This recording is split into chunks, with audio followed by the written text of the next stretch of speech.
여러분 안녕하십니까? 최근 비위 공무원이나 시 소속 예술단체에 대한 여수시의 자체 감사가 허술하고 형평성에도 어긋난다는 지적이 나옵니다. 감사 결과를 신뢰할 수 있는 다각적인 방안 마련이 시급해지고 있습니다. 김종태 기자입니다. 지난해 12월 여수시 합창단에서 해고된 강길준 씨와 한혜성 씨. 시 자체 감사 결과 이들의 해고 이유 가운데 하나는 합창단 연습실의 무단 이탈입니다. 합창단 지휘자의 영가나 조퇴 승인 없이 연습실을 마음대로 벗어났다는 것입니다.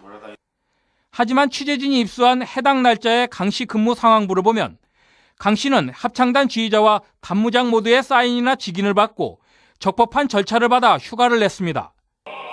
이들이 문제를 제기한 여자 단원에 대한 합창단 지휘자의 과도한 스킨십과 관련된 시 감사 결과도 조사 여단원 가운데 11명이 과도하게 느꼈다고 진술했는데도 혐의 없음으로 나왔습니다.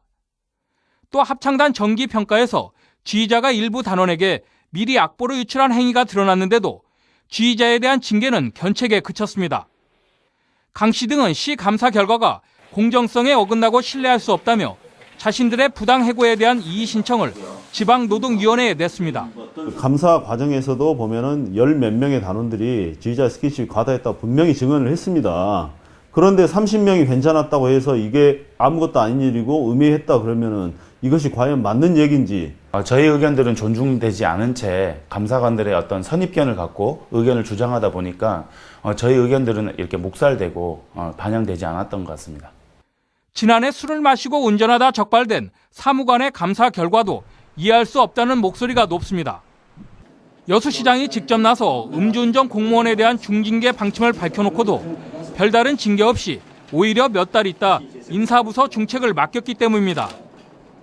최근에는 유흥업소에서 공무원 2명의 성매수 의혹으로 여성사회단체의 거센 항의를 받고 있는데도 해당 공무원에 대한 징계 결과는 아직 나오지 않고 있습니다. 지휘고하를 막론하고 비위행위에 대해서는 정말 공정하고 투명한 기준이 있어야 된다고 생각합니다. 그래서 그 대상이 누구냐에 따라서 공평성과 형평성 그리고 객관성이 떨어진다면은 어느 누구나 신뢰하지 않는다고 생각합니다. 여수시 감사과는 모든 감사는 원리 원칙대로 진행돼 공정하지 못한 감사는 있을 수 없다고 못 박았습니다.